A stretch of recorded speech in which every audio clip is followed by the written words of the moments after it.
There we go, now we're on. Okay, good Friday slushy morning. I'm Senator Keisha Rumsfeld. This is Senate Economic Development, Housing and General Affairs. We have a quorum of the committee and we are starting with Maura Collins from VHFA. Hi, Maura, good morning. Thank you. I'm Maura Collins. I'm the Executive Director of the Vermont Housing Finance Agency. I'm here briefly and without a formal presentation because I was hoping that I could give a little bit of background of my organization to maybe our newer members, and then also give some updates on some more recent programs that you all are familiar that VHFA administers.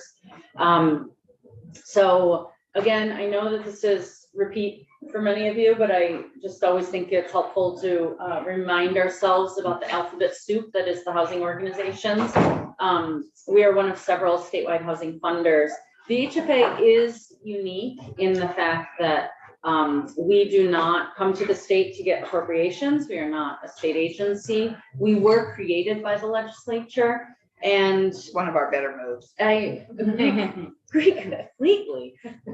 See, session is starting off on a great note.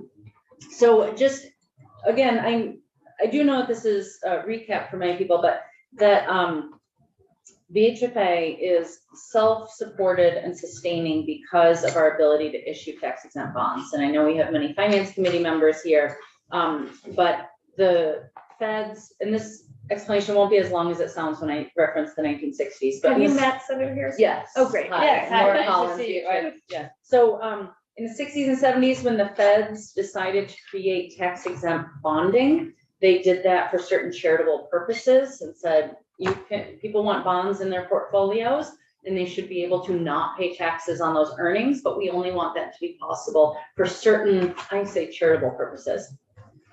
And so at that time, the legislature created 4 very similar organizations with these charitable purposes in mind. One is affordable housing, and in 1974, you all created us. And then I believe that same year, just about economic development is another one of these purposes. So you created VEDA, the Vermont Economic Development Authority, and you created the Vermont Bond Bank to support the infrastructure needs of the state, as well as VSAC, the Student Assistance Corporation, to serve higher ed. Obviously, higher ed lending has changed over the years in many ways, but VHFA is now 49 years old, and we operate by, for instance, today we are pricing a $25 million bond because we need more money for our mortgages, and both single family and multifamily mortgages. And so today we will be going out to Wall Street and saying, we need $25 million, please. And they will look at our stellar rating and our 49-year history, as well as other things. And hopefully they will give us good rates. And we will borrow that money, we will issue that bond and take in that $25 million. And we will promise, and I am making these numbers up, we will promise them, let's say, a 4% rate of return, which is not great, but you're not paying taxes on that. So you would accept a bit lower rate of return than a taxable bond. And so we will need to pay them back 4%. We turn around to our borrowers, the mortgages, and we make mortgages at, let's say, 5%. And so we live off that spread, that 1 point spread. The feds limit how much that spread can be. For single family mortgages, it's 1 1/8. So we can't have a live off a 4 point and make all the money in the world. But that's how we keep our interest rates a bit below the market. So for many, many years, that worked great. And then the market really changed. In the 2000s, in the run up to the 2008 crisis, we actually saw more creative lending products by lenders outside of Vermont that was quite problematic. And there was predatory lending, and there was real manipulation of people's understanding of the lending process. And it was obviously not a good environment. We've all read those articles. At the same time, within Vermont, we have a lot of protections in place. The legislature was very forward thinking, and the Department of Financial Regulation has been charged with doing a lot of things to protect consumer protections for that. So with that, we did not see the same kind of predatory lending, but we did see a lot of community banks get into affordable housing lending. And so I'm going to say from VHFA's perspective, this is great because VHFA is here to serve where the market has failed. And for the first, I got to pick a number, 35 years of our existence, we were filling a market need because the market was not providing low cost mortgages to folks. And then interest rates went down so low that low interest rate mortgages were not that hard to find. I'm sorry, any of us could have gotten a rate, you know, almost below 3%, definitely at 3%. And so the need for us declined a bit. And so our share of the mortgages we've been doing in the state has really declined. So we always need to look at where's the market failing. The market wasn't failing in providing low cost or low interest rate mortgages. It was down payment assistance. People didn't have the money to buy a home. So the legislature in 2015 created a down payment assistance program, and we've been running that ever since. And so we can help people, first-time home buyers only, we can help them with that down payment assistance in the form of a 0% loan that they make no payments on until they sell or move or refinance. So we've operated that very successfully over the years.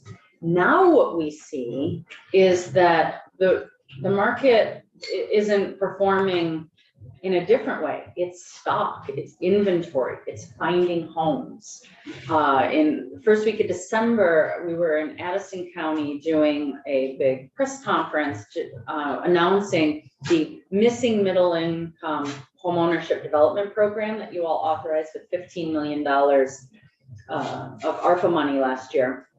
And in doing so, for that event, we looked at Realtor.com, and in all of Addison County, we found 3 single-family for-sale homes priced under $300,000.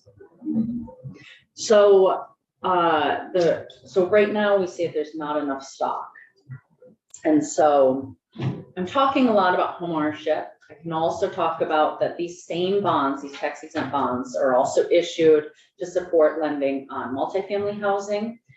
Usually the bigger source of money that we administer on multifamily are federal tax credits. That is nationally the largest source of money to create affordable rental housing in the country. That there's 2 types of tax credits, and it gets confusing quickly, but those tax credits will often cover about 70% of what a project needs to be constructed. It is the go-to resource nationally. We're not doing anything different in Vermont than anywhere else. This tax credits are usually a part of the funding stack. And that's why the state support for affordable housing is so important. This tax credits in no state in the country pay for 100% of a building. They only pay for a portion. It's by design that way. The feds want this to be a private-public partnership. They like these tax credits that get sold to private investors who are contributing their money into the system. They also like having it set up so that then if the tax credits pay for 70% of a building, that 30% of the pie that you still need to raise comes from developer contributions. It comes from debt. So that's where our tax exempt or our loans can, taxable loans can fill some of that debt. HUD and rural development and other traditional federal sources fill in some of that, as well as the state funding. And if we didn't have the state funding through VHCB, then we would not be able to get all the money we need to build these properties. So I've spoken about a couple market failures and how VHFA has pivoted. What I want to now talk a little bit about what you all have asked us to do recently in terms of you've had us sort of change our down payment assistance a little bit. I'm going to talk about the first generation homebuyer program and then what we're doing to address stock issues through the missing middle program. But before I move to that, I'm realizing that there was two other sort of base activities that VHFA provides for the state. So I talked about how we do our lending for mortgages on homes. I shouldn't say single family because we do lending on manufactured homes and duplexes and condos. And then we do lending and tax credits on multifamily housing. We also have a pretty robust asset management compliance department. It's actually one of the only, that we have 42 staff at BHFA. And it's one of the only positions where we have multiple people doing the same job. Otherwise, we have like one person doing each thing in our shop, except asset management and compliance, where we have 5 people all doing the same job. They each split up the portfolio of properties to where they go out, they inspect the units. They are looking to make sure that they're up to code and up to these housing quality standards that they have to abide by. And also that they're following all the rules of all these federal programs, the tax credits, they're checking incomes, they're checking reserve amounts. We have to sign off when they need to tap into those reserves to pay for broken elevator or whatever it may be. We're ensuring that the waiting lists are dealt with through fair housing appropriately and on and on. So it's both the physical and financial and operational compliance of these housing developments to the term of their loan, or in the case of tax credits, forever, because these have perpetual affordability tied to them. Then the other thing that BHFA does is, not surprising you all, because you get to see it probably the most, is a policy arm. We help shape housing policy in the state and look at the housing markets that we see and the needs that we see and share that information. We do that by having this housing data website. If you go to housingdata.org, you would find an inventory of all the affordable housing in the state. The government subsidized affordable housing. It's just housingdata.org, not Vermont. Correct. You got them. We got there. We had this. Just for little Vermont. I joke that was actually my firstborn baby before I ever had true children of my own. And I was hired at BHFA in 2002, and I was the research analyst. And 9 months later, we birthed the housing data website at housingdata.org, April of 2003. And we that website has the inventory of all of the subsidized housing, as well as community profiles for everyone's town, where you can find more data than you can ever imagine. Some of the hot pieces that people like to look at is housing stock and how much the housing stock is growing each year or not, which is what you'll actually find. And we have lists of short-term rentals and how much that's happening in each community, as well as, lots of income and household demographics, homeownership costs, rental costs, and the like. Is there any data you'd like to share right now? Well, talking a lot about that. Yeah, That's yeah. great. Yeah. So, yeah, I mean, just, because one of the reasons we have wanted to have a rental registry is to get the data on short-term rentals, which we On rentals. know on all rentals, Right. short-term rentals included. And so I had not realized you had a robust registry of short-term rentals, which is basically what you're saying you have. It's not a registry. I have No, the I mean, it's what you- listing of all of the units that have been rented out as a short-term rental for the entire month. Right. And it's the quantity, not the addresses or where. So let me you don't let me know them explain that. individually.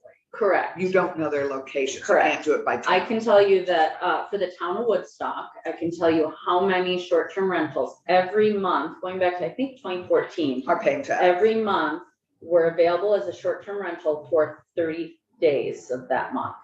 Do you have a term for that instead? I've been trying to figure out what we call the middle, the like extended stay or, Because that's not our definition of short-term rental. and I think we need a term for, I don't have We a have term a for that. definition of short-term rental. but I think it needs to be a lot There's by the crisper. night Yeah, and by the week or by the month. It's up to Exactly. 14 days per month. I mean, we've got a very definite definition in statute. but we don't have a definition of what's between short term and. Right, Right. exactly. That's the problem.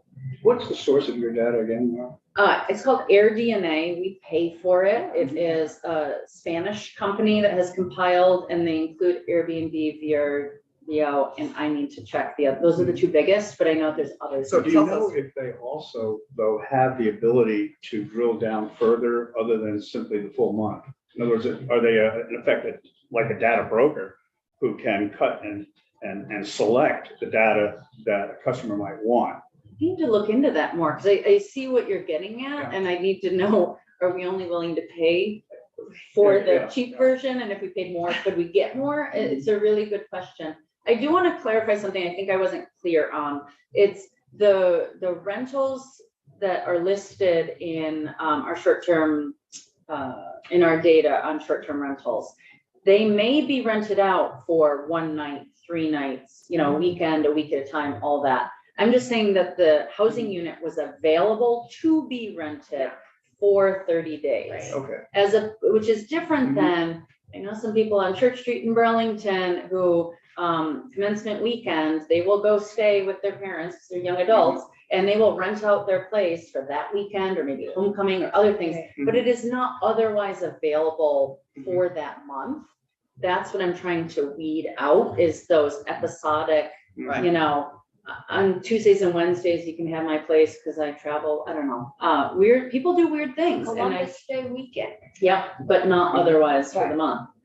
And I just also, I know that short-term rentals, especially for some of the communities that your committee serves, are the favorite cause of the housing crisis. I do want to say, we didn't get here overnight. It's not all Airbnb's fault. Yes. It is a contributing factor. There is a top 10, top 12 municipalities list.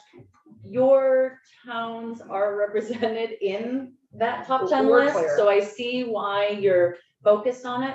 But if you looked at the 250 towns, you would see a real drop off after the first 10 towns that are mostly ski communities plus Burlington.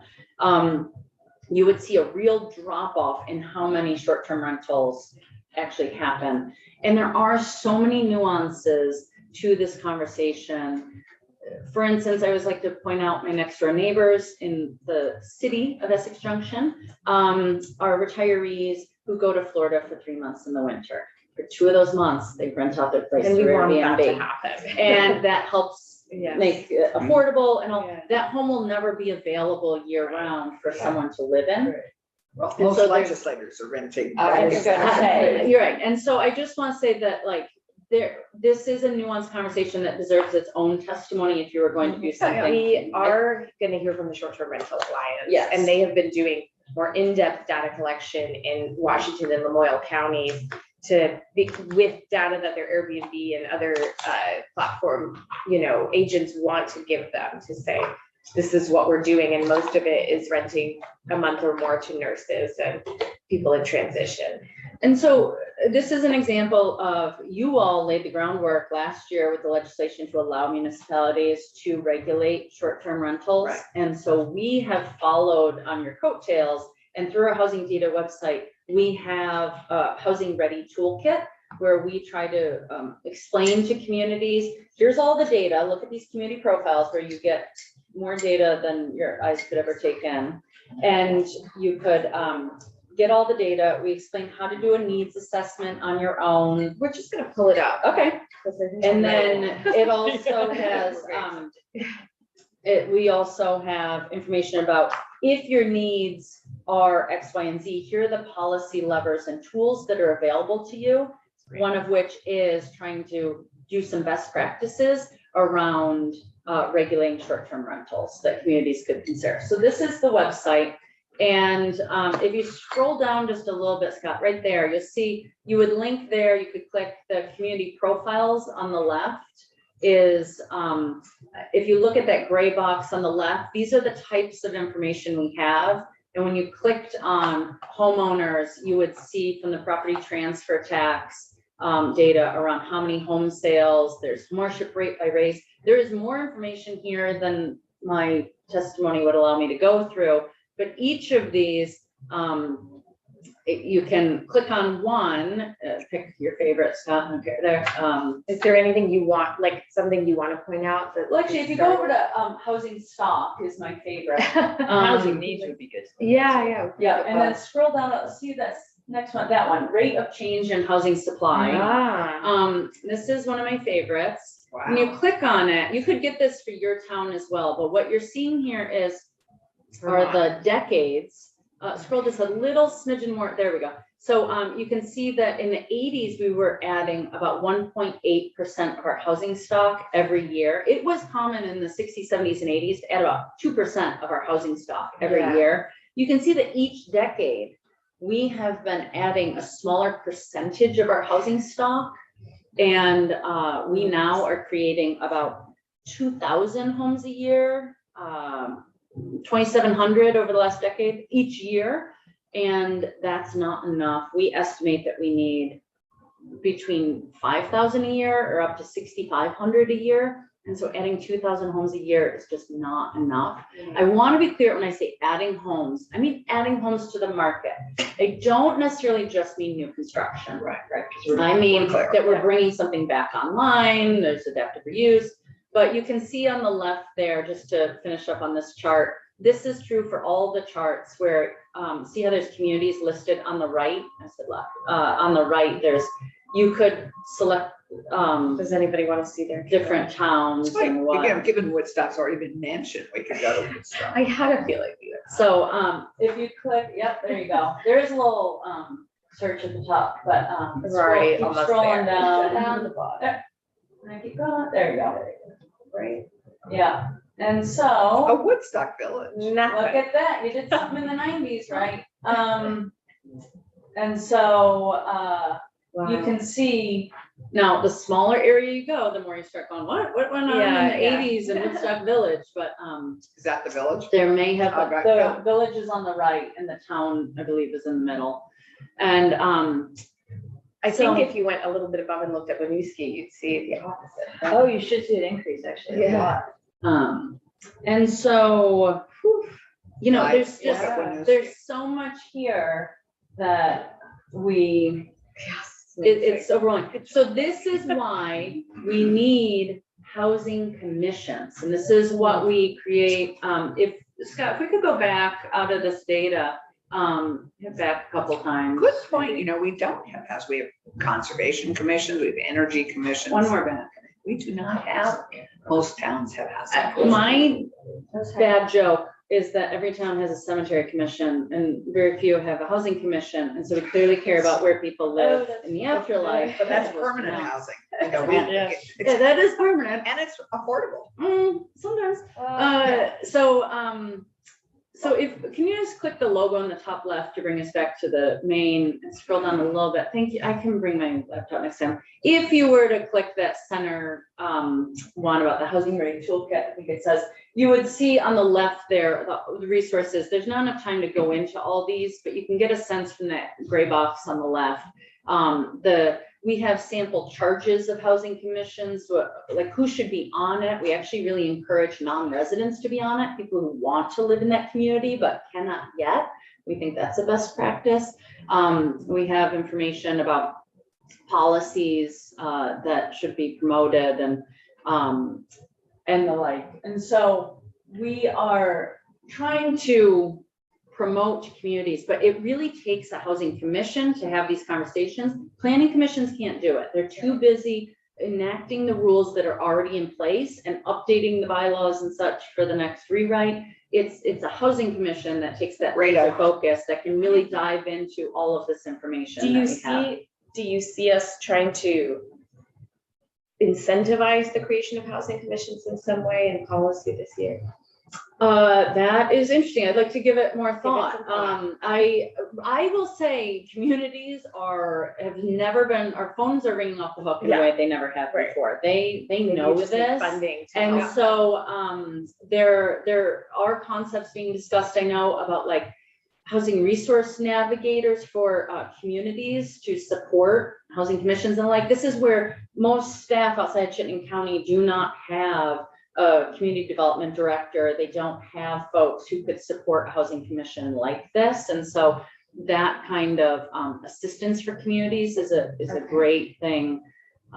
Just two quick things. In Brattleboro, we have developed, it's an informal housing commission. There are 4 people on it of different parts of the community, including planning folks and actually health individuals who are working to identify what is needed and what has been built, and they're doing it just completely informally, and it's crazy that we needed to do it that way, but it is effective. So that's one question, or one just FYI. And I want to say informally, but impressively, because the housing study that came out of that effort was really well done. And that's one we like to show other communities Good. as an example. Good. And I'm impressed by what they're doing. And lots they're a of resource communities for have done me. housing studies. We've done a bunch of them. Right. So, The studies are good. Theirs goes the next step and starts talking about the policy levers that need to be looked at next. Yeah, like the Which is gentle harder. infill. I love that term. And this is such a great website, and you're gonna get more hits, I'm sure.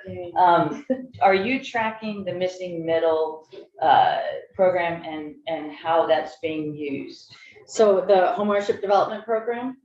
The The missing middle infill the- development. The new program. Yeah, this is where in Vermont, we do so much right, but one thing we do wrong is not better name things. And when you talk missing middle, last year, the governor proposed this missing middle income homeownership development program.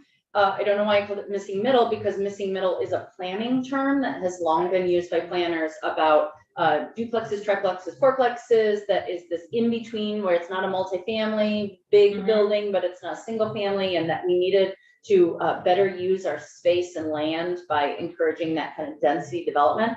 And so we use the same term in multiple ways. The planning term, I would say, Chris Cochran's team at DHCD are really the best ones to speak to that. And they what just told us that communities yesterday. have done, and they're really tracking the progress communities have made. If we pivot to talking, so I know we only have a few minutes left, about the missing middle income development program, I could tell you a little about that missing middle income group of trying to build starter homes. Or retirement homes. Absolutely. There was a lot of concern on the income education tax about people like me who are living in a 3-bedroom house, and there's 2 of us. It's the family home.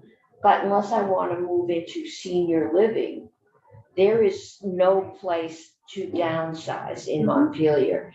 And there's a lot of folks that want to sell the farmhouse that they renovated 30 years ago and move in, and there is no place. And you move in from a farmhouse, you might want a single family. So those little slab ranch, 1-story that are starter or moved down, that's what we haven't built. Yep.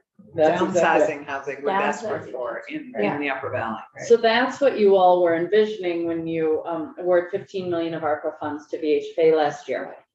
The fact that it was ARPA funds, there were a few particulars that we needed to get through with the Agency of Administration about eligibility of this program with that funding source.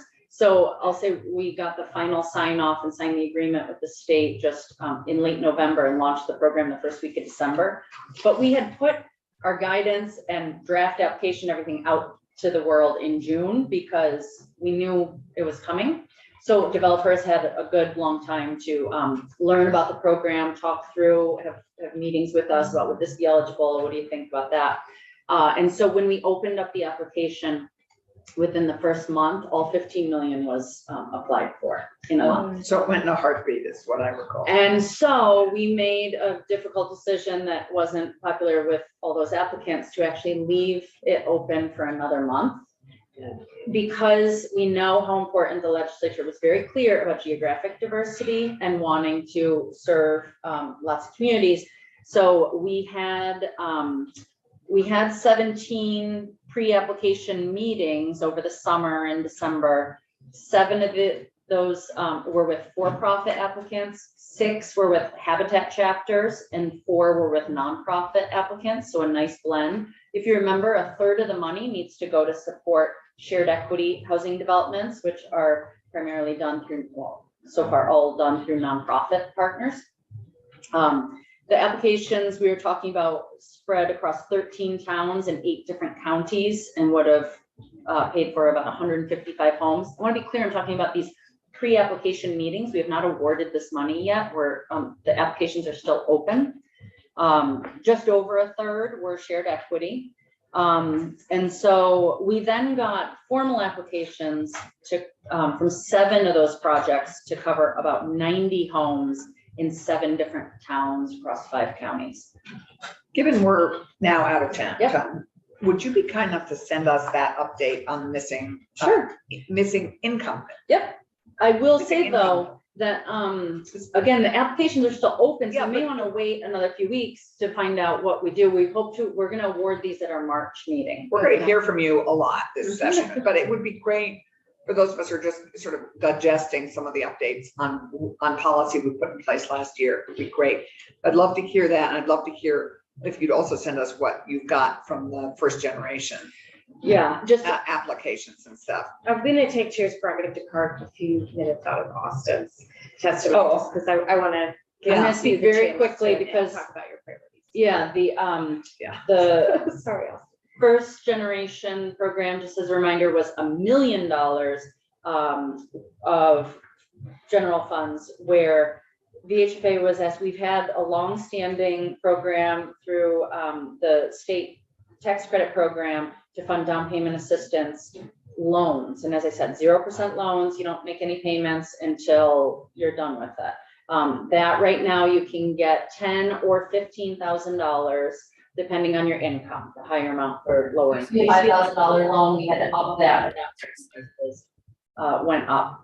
And now this program, we have a $15,000 grant that you can receive. Right. If you're a first-time home buyer getting a VHFA loan and your parents do not own their home.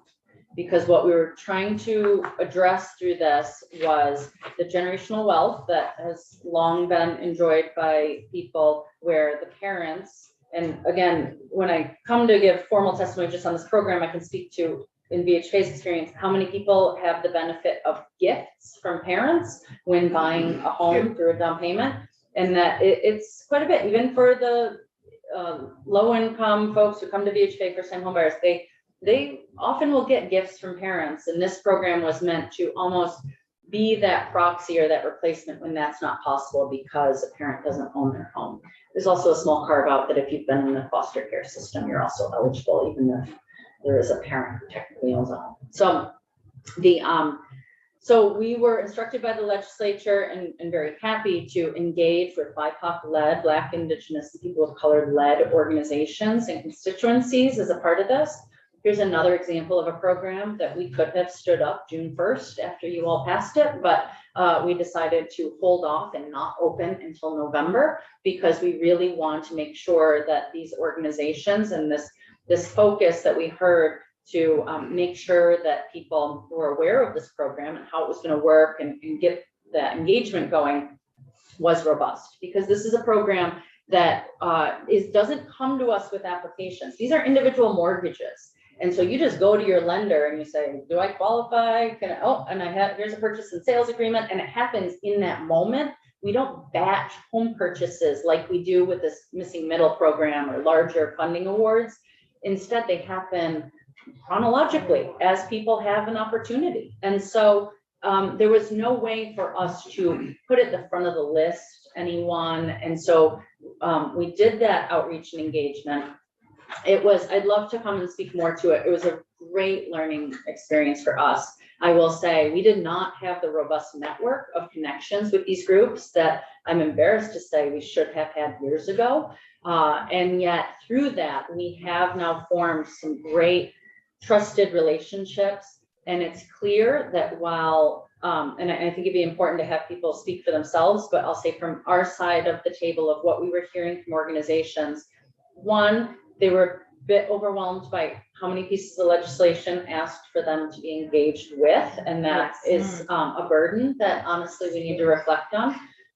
Two, $15,000 of down payment is great. It is not going to solve the racial homeownership gap that we have in our state. There are many more complex measures that we need to look at if we're really going to address that. Like the ones in that book. Like the ones in colored law and then some. And so when I say that I think we've gotten to a point that we've had trusted conversations, VHFA had to be comfortable saying, you know what, we get that this was a first step. I think the legislature knew this was a first step.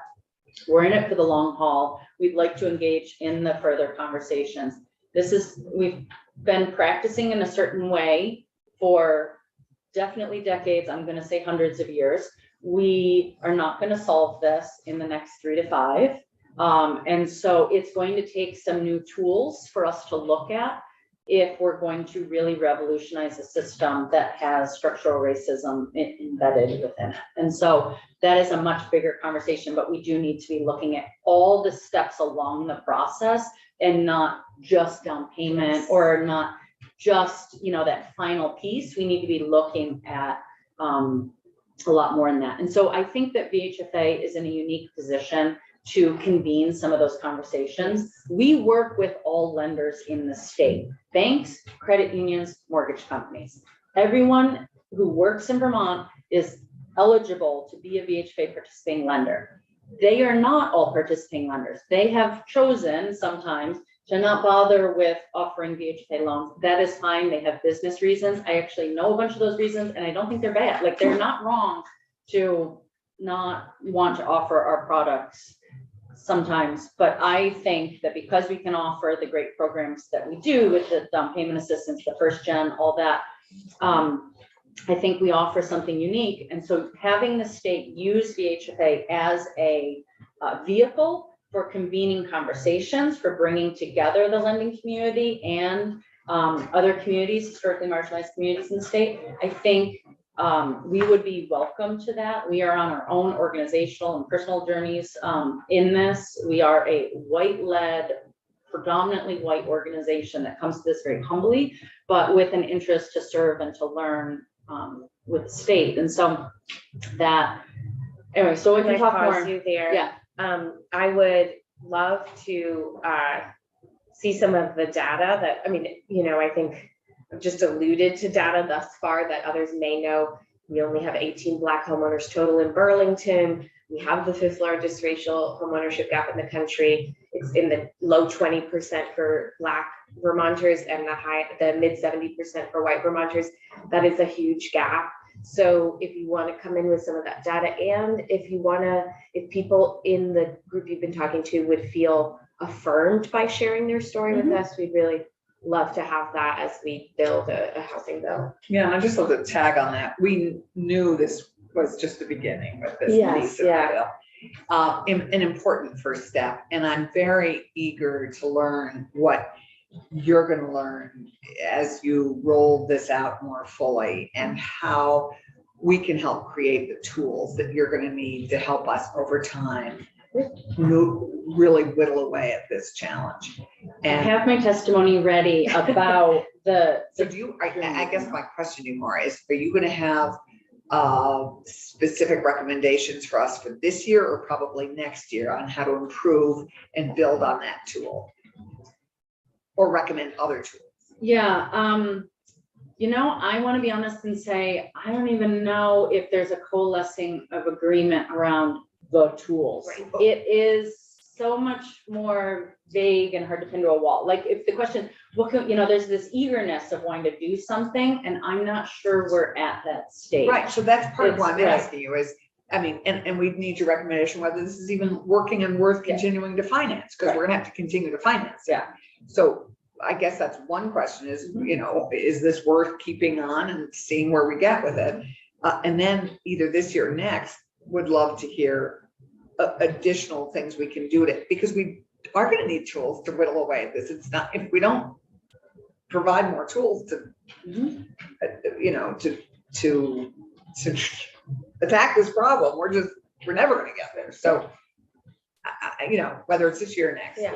Well, and I don't want to lead the witness here, but there are also tools that serve to take away the opportunity to create starter homes, duplexes, Yes. new housing that Yes, if you've historically been marginalized or had wealth, depleted from your community, you need access to a home that you can afford, which is exactly the bigger picture question.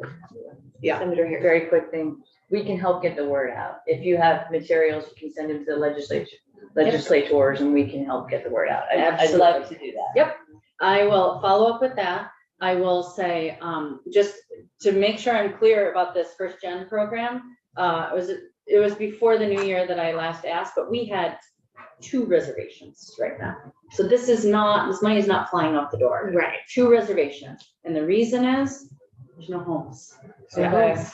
I'll write you a $15,000 check, it's a grant, Right. it's not hard to qualify for it. There's not the homes to then find, within our purchase price limits where VHFA is a lender. So it is all interrelated.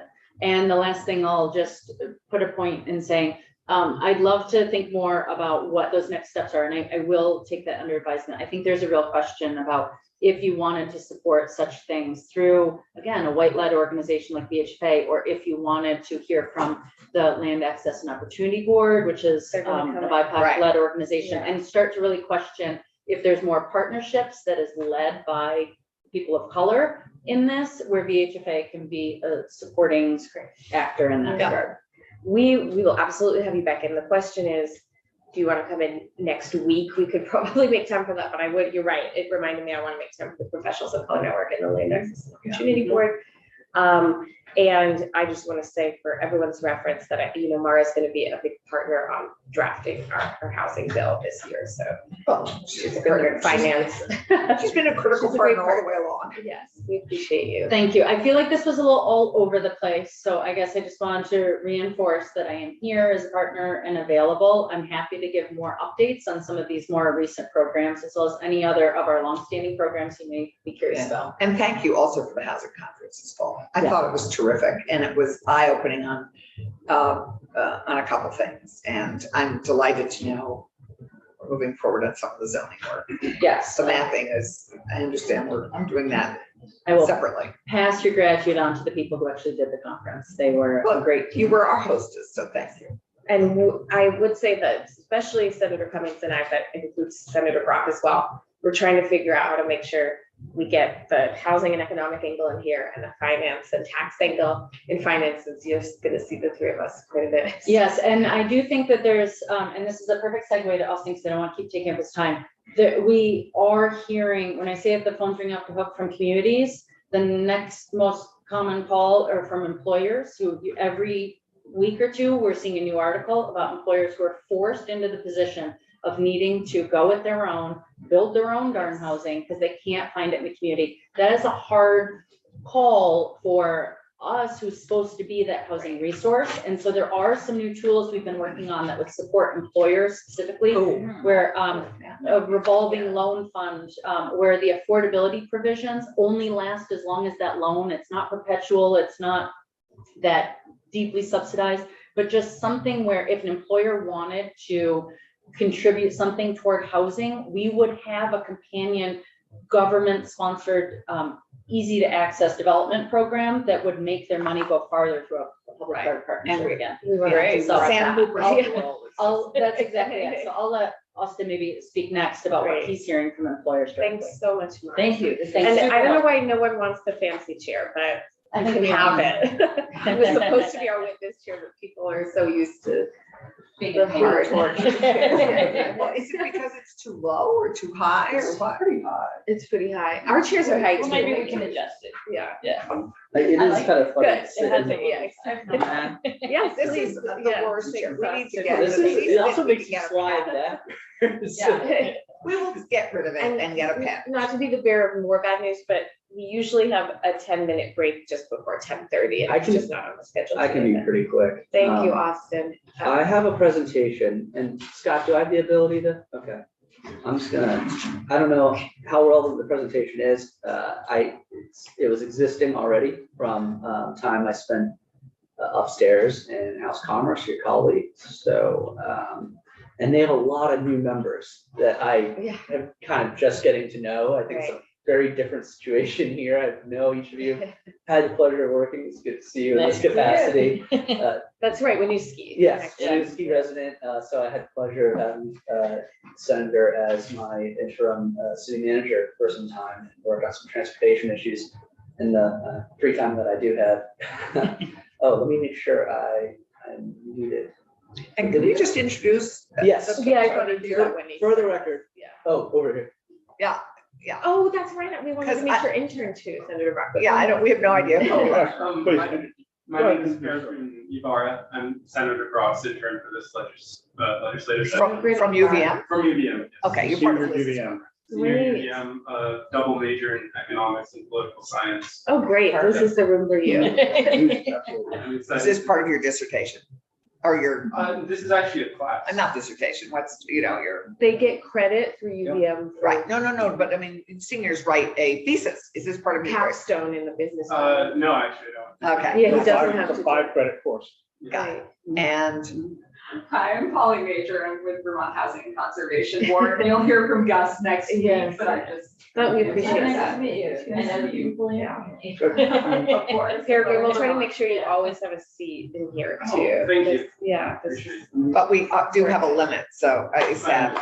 We've But discussed but it. it's okay, yeah. I can always watch the YouTube live stream. Yeah, this chair next to Senator Brock is, often people don't want to sit in it. It says reserved for the council JFO, but if they're not in here, you can sit. Sounds good. Okay, Well, good morning. For the record, Austin Davis, Director of Government Affairs with the Lake Champlain Chamber. It's fantastic to be back with all of you for a new biennium and actually start one in person. This feels incredible. Thank you all for your good work last legislative session. S11 has some fantastic items in it that I look forward to seeing you all follow up on. So, I don't know, I try not to use the numbers after a while, the- but just. Economic and Workforce Development Bill. Yes. was passed last year, has some fantastic items in it. and We did, really it was a appreciate all good that. productive year. We're looking forward to seeing some advancements, some things that didn't get across the finish line last year, like the state and local tax deduction workaround, which I think we're gonna have a robust conversation on this Or year. student debt. Or student debt. There's just so much work to do, and I'm really excited to jump in on it with you. I'm just gonna give a quick overview of the Lake Champlain Chamber. I think a lot of you folks know us, but it doesn't hurt to just show you. And we have some new faces and some new roles, and I just want to highlight some of the things we're offering. We're a nonprofit organization, local chamber, regional chamber of commerce in the northwestern part of the state. We believe that a good job in the public or private or nonprofit sector is the best path to economic well-being. We are focusing on advocating for economic opportunity, celebrating business ownership and entrepreneurship, promoting a robust, diversified visitor economy, cultivating community leadership, and nurturing emerging talent. And we have a number of programs to do that. We have Leadership Champlain, which some folks might be familiar with. It's been around for actually, I think, almost 35 years now. It's had a former speaker go through it, a number of legislators go through it. It really starts a great, I like to say that there's an opportunity chasm in Vermont because of this small size of a lot of our employers, where there might be these intro level opportunities. However, there's a big chasm between, entry level jobs and executive level jobs, just because in a smaller organization, there's not that mid-level management, maybe not even a ladder upward, but a lattice, I like to say. So this allows a cohort model of about 35 folks to get out once a month over the course of a year and get exposure to business and the economy, government politics, health and human services, energy and the environment. And they get exposed to all of our members in the Lake Champlain Chamber, as well as policymakers. Senator Ron Hinsdale is actually kind enough to serve on a panel back in November for one of our cohorts. I think we've done a couple of them now, actually, which is just fantastic exposure. A lot of folks don't get that opportunity to get out of their day job, come down here to Montpelier, and get to see how things happen. Is this once a year, and how many participants do you have? We have And is about, it only Chittenden County people? we have statewide folks. Anyone who's a Lake Champlain Chamber member, we have statewide members, can participate. There's about 30 to 35 individuals in each cohort that lasts a year. They start in about September with a weekend long. So it's like retreat. BLI. I mean, it's Yeah, sort a lot of people actually refer to it almost kind of like a merge too, with a business and the economy kind of angle to it. It's really about building kind of executive leadership. No, I think it's great. It's fantastic. I was actually in one cohort. I was unfortunately in the 2020 cohort. So I did part of that virtually. However, it's a fantastic opportunity, and it's just a fantastic network of alumni throughout the state.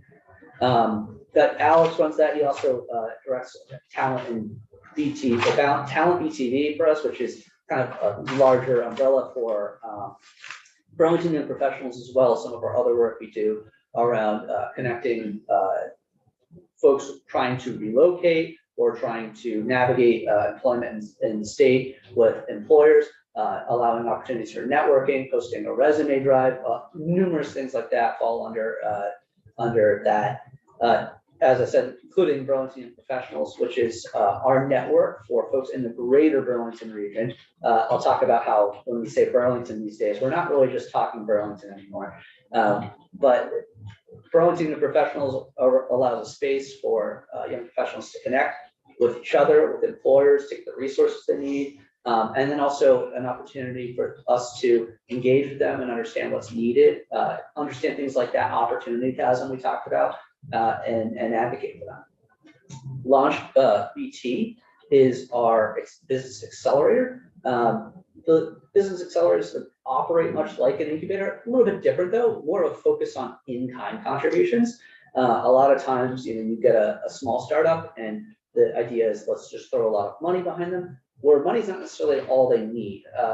And so the beauty of Launch BT is we actually leverage all of our members to provide services, donated services to some of these startups. So a business might come in, they might have a fantastic business plan, a fantastic product, but they might really need help in is marketing or intellectual property or any number of other things that are sometimes difficult to see in the early stages. So they're paired with a mentor and a coach. They go through a cohort style program that has about 12 members in it. At the end of that, they participate in Demo Night, which is a pitch competition that we usually host in Burlington. This last couple years has been at Hula. And there is some cash for the winners of that. There's an audience choice and then there's a panel choice. And then they're also connected with angel investors in the region. I think we've had about 77 businesses get to growth stage after this. And they're actually operational in Vermont. A couple have been either moved or been bought, but we've stood up these employers or helped stand up these employers in Vermont. And a lot of these are employers of choice now. I apologize for the formatting on this, some of the links got in there, but you can go look at this list. It's actually more extensive than this, of course, at launchbt.org. Hello Burlington is our regional marketing organization. This gets at what I was kind of saying with Burlington being a larger banner term than just the municipality with about 45,000 individuals. We're really talking about the greater region. And when we started our work on regional marketing, we, as part of it, we've been doing a lot of focus groups with folks outside the states, demographics we'd like to visit. And we learned that a lot of folks don't really understand the delineation between Shelburne and Burlington, or even Bolton and Burlington, and believe it or not, even St. Albans. Folks can be at 14 Star Brewing and still think that they're kind of in a suburb of Burlington or a neighborhood, because that is how it works in larger metropolitan areas across the country. So Hello Burlington is a kind of inviting term that invites folks to come see everything that Burlington has to offer. If you haven't seen Hello Burlington, that's a large part by design. Part of it's not trying to sell the state to folks within the state, it's trying to connect with folks outside the state. And it's had some really fantastic successes over the last few years in bringing travel writers, getting exposure with influencers and markets, and tailoring messages to folks in different parts of the country who might want to visit. And it's not just about tourism, that's an outdated term. This is really the visitor economy. So these are individuals who would like to come here, whether that be to do the traditional tourism or to look at relocating, or even trying to get folks here for work purposes. So some of that is trying to fill room nights in the shoulder seasons with conferences or events that, where folks are sent here by their employer with no choice, and they're sent here with a per diem. And so that's a large component of that work as well that Jeff and his team are doing. And then there's me with the advocacy. We're tracking, we track local, state, and federal level policy. We inform our members of how that policy might affect them and how it is going to affect them. And then we relay their reactions to you and to other policymakers. We, host a number of events over the course of the year. I'll get to some of those that I'm gonna invite you folks to in a little bit. And then there's so much more to the chamber. We do a lot of fantastic work around visitor services. We partner with the state on stay to stay and other initiatives throughout the past. And I would love to just have any of these folks in to talk with you folks and tell us, get in more depth of their field of expertise. So there's obviously a lot of priorities. We track upwards of 150 bills that go through this building in any given session. I want to kind of just talk about a few that are front of mind priority-wise for us as we end the session, just the big high level. And I think it's great that I don't have to more because it really kind of all leads back to housing. I think 4 years ago, we had a conversation where we said, everything always leads back to housing. It's just how many steps does it take to get back to housing? And I think that's ever more true in this current time. We have conversations with employers, and even if they're talking about a specific impediment that is not housing to economic prosperity, it's not long before we drill down to housing being a root cause of that impediment. And so that's something that we're acutely focused on. I think broadly, the governor did a fantastic job highlighting his inaugural address, just the gap of individuals we have in this state. Frankly, we just don't have enough people. That's a large part due to our demographics in the state. We're one of the oldest states in the nation, or second oldest, depending on who you ask, with 1 in 5 Vermonters over 65, and soon that ratio might get even worse in terms of an employment perspective. I think that's something we try to remind our congressional delegation all the time. Vermont might seem unique right now. We're to a large extent a bellwether for where the whole country is going. As I feel like everyone blames the boomer generation, but as the boomer generation, which is a large number of people, is slowly making its way out of the workforce, and those roles are being replaced by subsequently smaller generations that just can't cover all those jobs. In 2019, we had about 3,300 individuals that in that gap. We were expecting to get to 10 within the decade, 10,000, and instead we're at 23,000 now, or 22,500, depending on how you ask. That's a significant barrier to economic prosperity. So there's a lot that can be done about that. I think you folks talked about that a lot over the years. How to bring older workers back into the workforce, how to have them even just mentor individuals back into the workforce, clear pathways through personal advancement. I think that gets to benefits cliffs, which I'll talk about in a little bit. And then recruitment work for getting folks, to come to our state, and then ultimately their housing. How do we house those folks to get into our state? And how do we, for the folks who are participating in the workforce, drive down affordability issues, which also leads back to housing. I have a question too that Senator Clarkson. No, I have to go. You are in the most diverse county in the state, so I'm just surprised to see diversity and equity issues not on there, immigration issues, bringing our new American community into the workforce in meaningful ways. Is there any work you're doing on that front? We have, I think we're supportive of DEI initiatives that come across us. I think, at this point, when we talk to employers, their larger issue is just finding people. 90% of the people who moved into Vermont in the last decade are people of color. Yes. So, and they're participating in the workforce, they're entering the workforce, we're accessing training for them. I think that the issue we hear from our employers all the time is, it's like, okay, we've recruited everyone we can. We have, frictional, not structural unemployment in our labor market. Where are more people? And a lot of what, we see with employers is issues around retention, yes, but some of those issues are frankly that just competition between employers. It's not uncommon. I had a manufacturer roundtable not long ago where, folks were kind of joking that, if they're leaving me, it's likely they're going to be at, my colleague over here's place of business in not that much time. So I don't necessarily see issues getting folks who are currently participating in the workforce into work. I think that we're really excited we understand that there's a appropriation act coming down the pike for more funding for the training program. I think that's fantastic for when employers can get folks in the door, helping them fit roles that they have. However, seeing those demographics getting into the workforce isn't necessarily a challenge we see. The challenge is just we need more people after they get through the door. Well, I'd build on that because I think one of the things I'm missing is exactly that. And given the number of, that's a piece of recruitment, is recruiting the people who are refugees to our state or new Americans. Yeah. That is a huge opportunity and it's a huge talent pool. And I don't see anything there addressed. I mean, I see retirees. Yeah, we've talked about returnship. We certainly want to do that, but man, addressing the barriers to getting the people who are new to this state actively engaged in prepping for employment. I mean, that's one of the training programs of all your training programs are missing that for Chittenden County.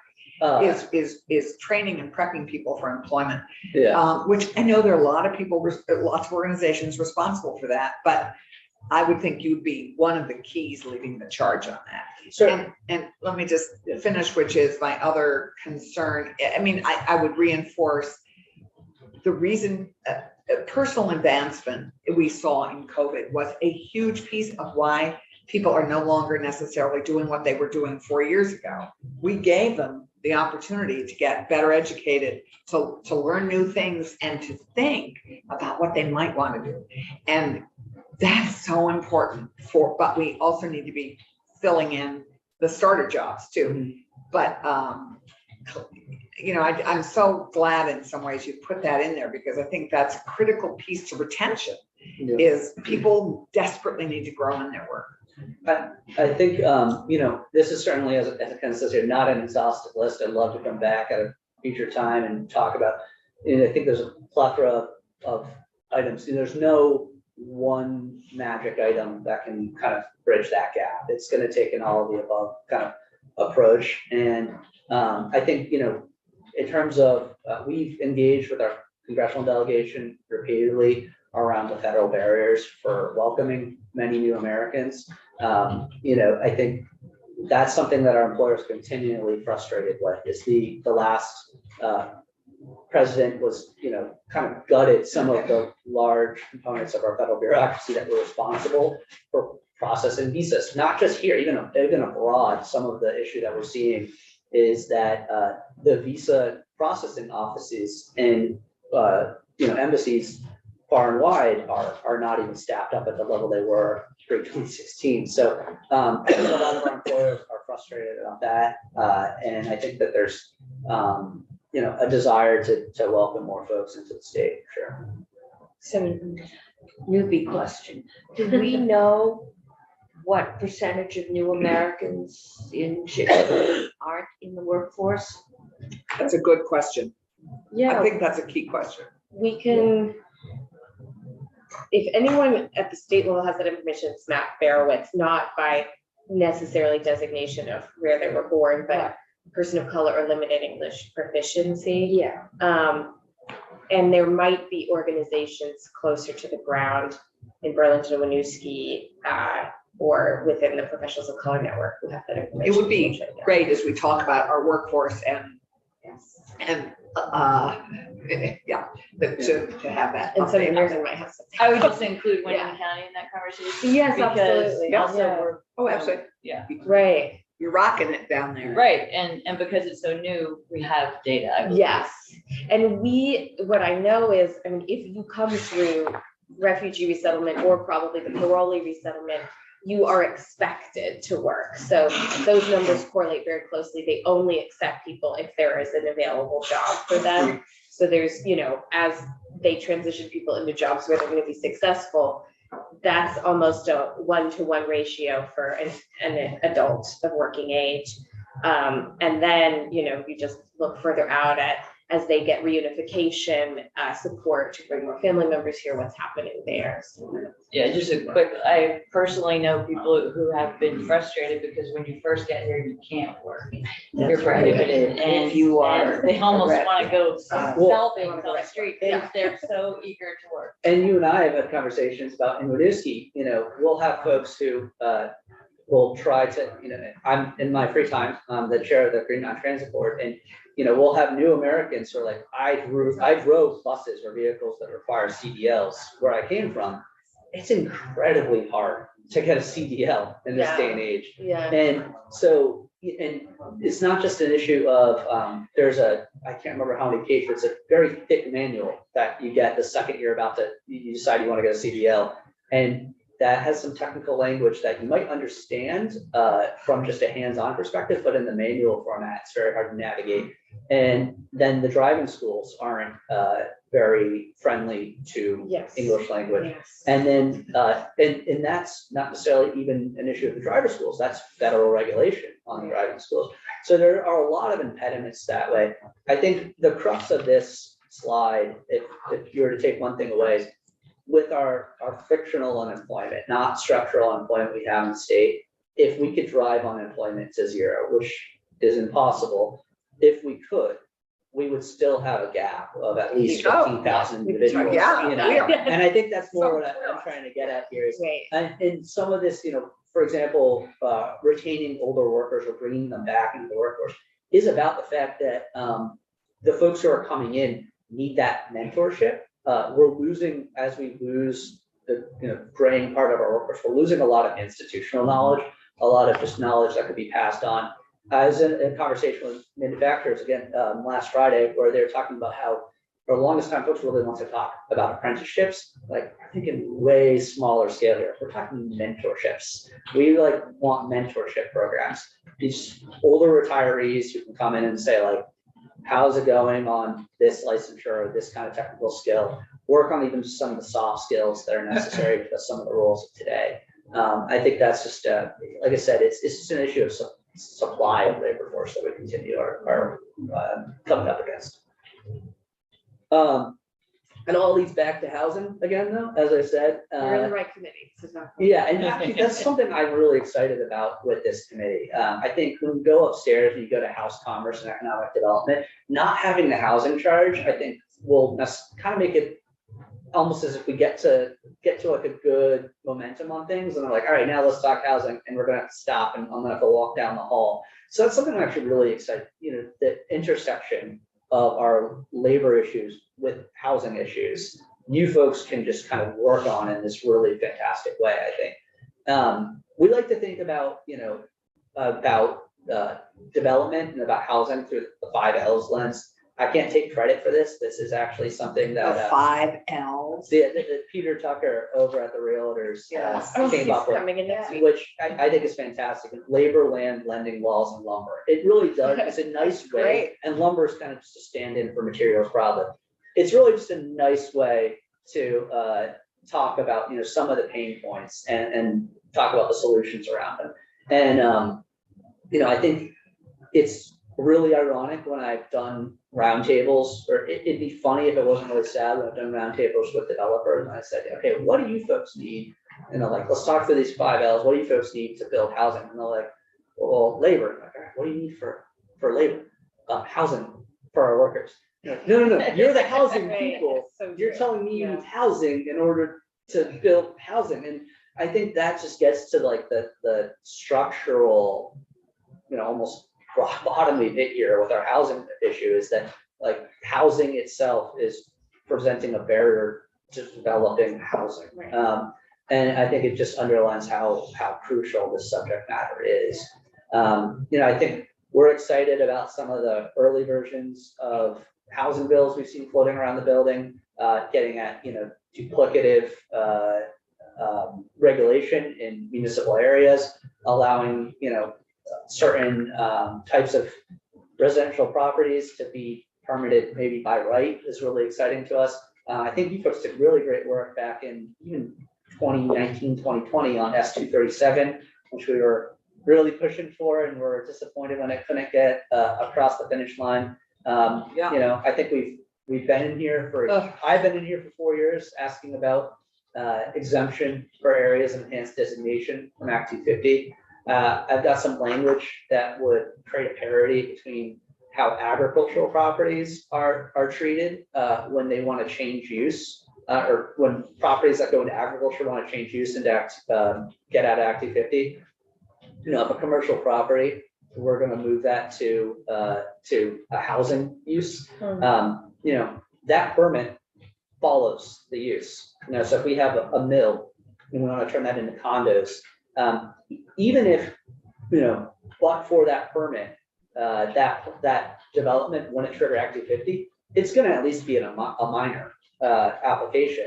And that creates a situation where somebody can maybe, you know, come in and budding landlord can say, I don't want that.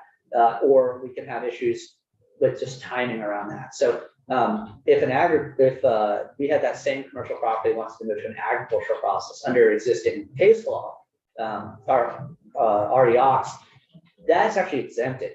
So, you know, why can't we have a similar parity with housing, especially in this given moment? I think we can all agree that going from a mill to condos is less of an impediment on our environment and on our local community and something that needs. So things like that, we're really excited to come in here. I think, you know, we're brimming with ideas, and so are other folks, and I'm really excited for you to unpack them. You know, you talked to Brian about lending. I think I just say, you know, we're in a place where money costs more than ever before. You know, as the feds try to bring, you know, down inflation and use their number one lever, which is interest rates. Laws, I kind of got at that already. And then Senator Brock, you had a great proposal before around exempting building materials from sales and use tax. I think that there might be some other, I'm interested to see if there's some other ideas out there around just how to get at some of the material pricing. Fortunately, some of just lumber, not just all the materials, but lumber is starting to, you know, come down in price from the pandemic high we saw. However, there's a lot of folks trying to develop things, a lot of infrastructure to be done in the next couple of years with the federal funding coming down the pipe, which will maybe push upward pressure on that too. On the other hand, volume tends to decrease costs. So. That's true. I think it's part of the materials problem too, is just our global supply chain, which is just getting rocked by so many different factors at this point. You know, I think it's been interesting to see the rollback of China's zero COVID policy and what that could mean. But, you know, is there a reaction back to that?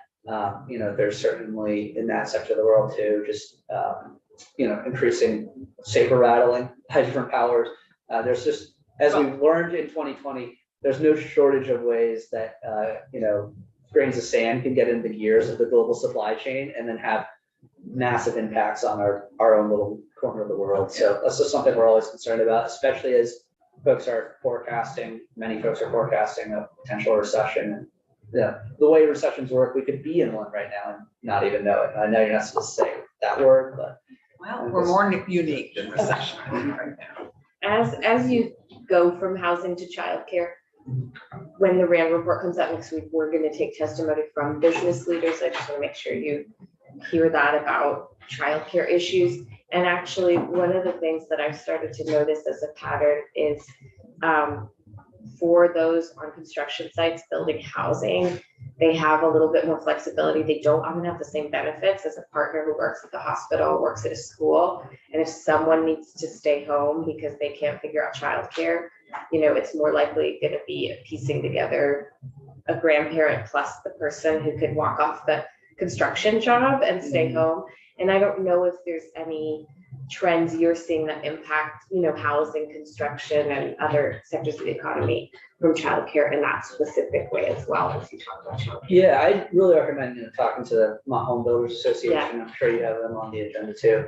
I think we're seeing, you know, increased flexibility in just every line of work, even manufacturing, which is like often a very regimented, you know, strict timeline. You know, we're seeing a lot more flexibility, and that's just a you know, a way that folks are trying to cope with everything at this point in time. You know, I think one of the things we see, you know, we like to talk about childcare in the context of availability, affordability, and dependability in that order.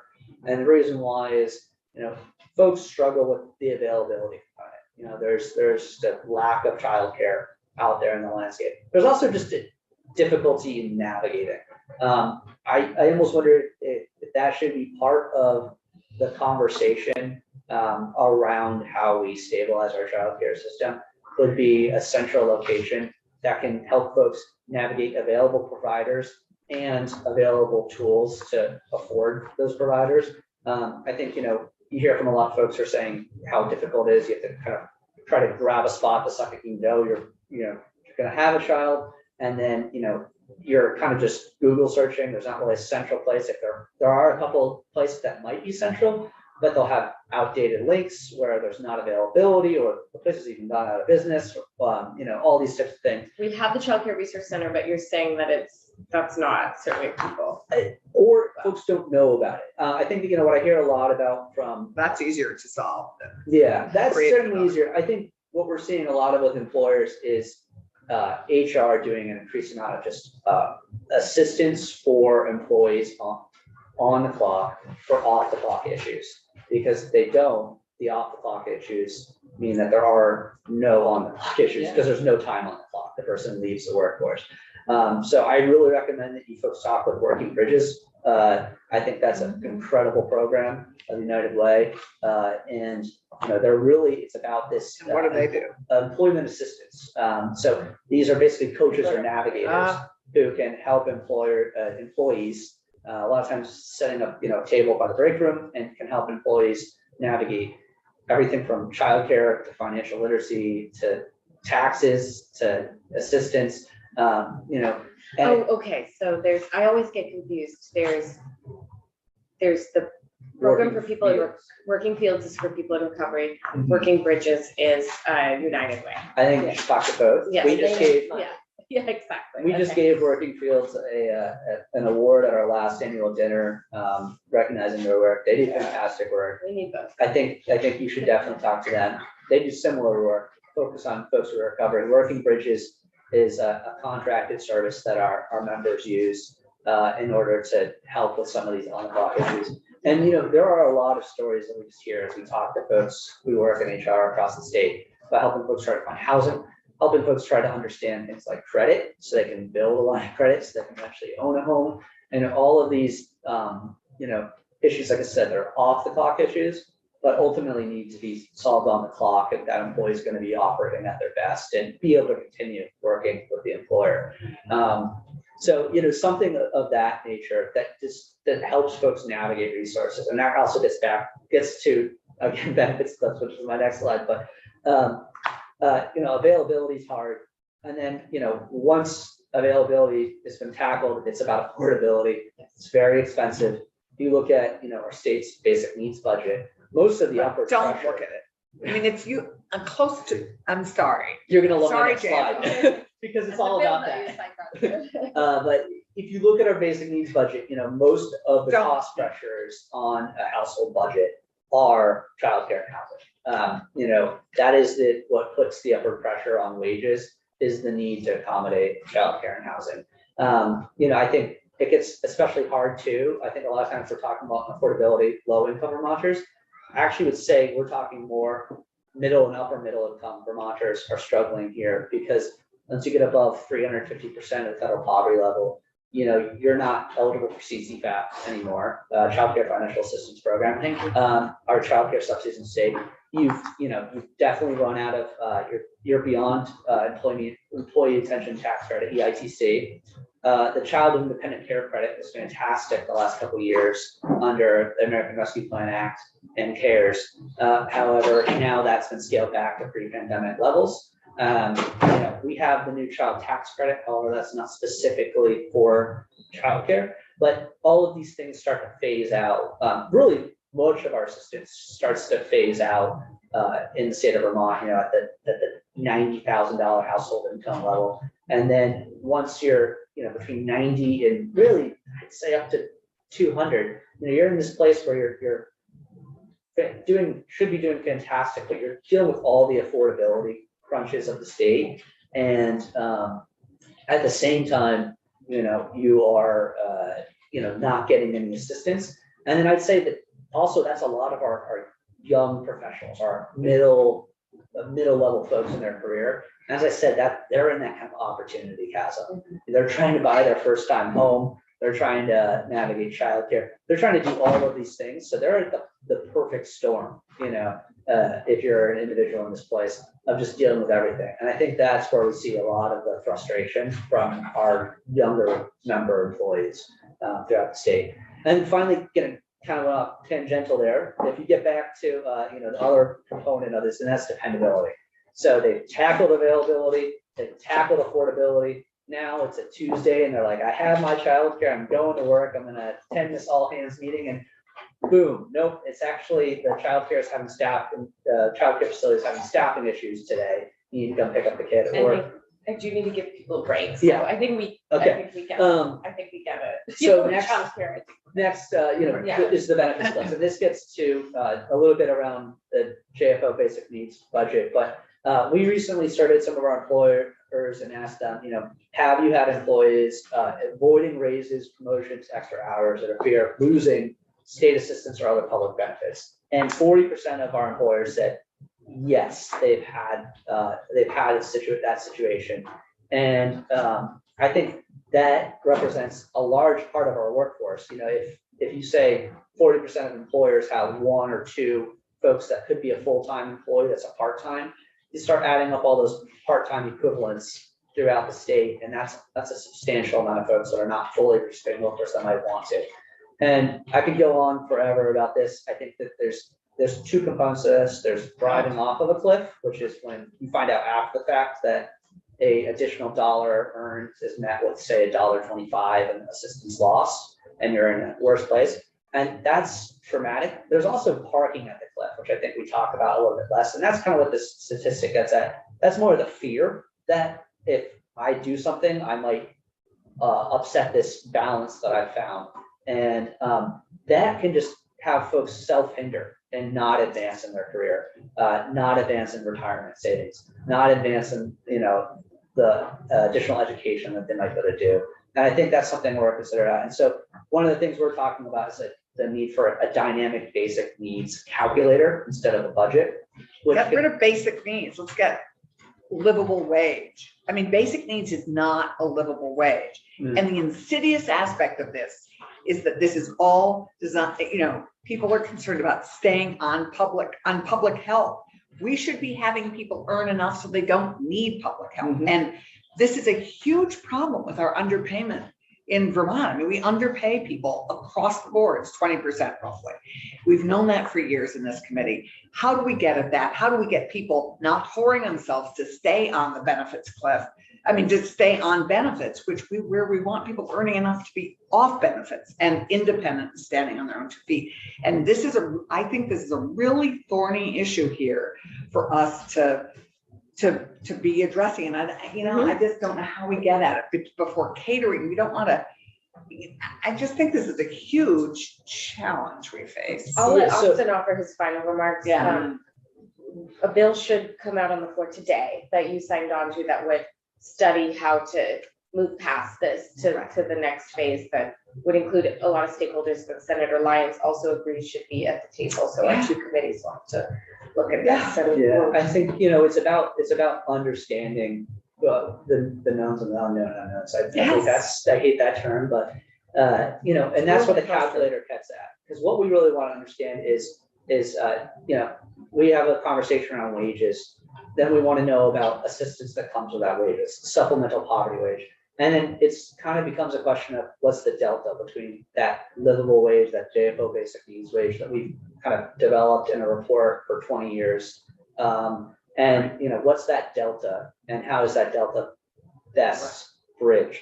And I think part of that is just kind of building this tool that's not a static report, but it's a dynamic calculator that individuals can look at, policymakers can use as a sandbox to better understand and talk through these, and also, look at policy before passage and run it through that tool. Yeah.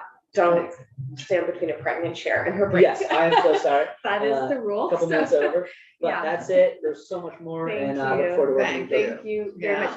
We are working on our field trip schedule and we know about, your upcoming meetings as well, like when we do Chittenden County, but we'll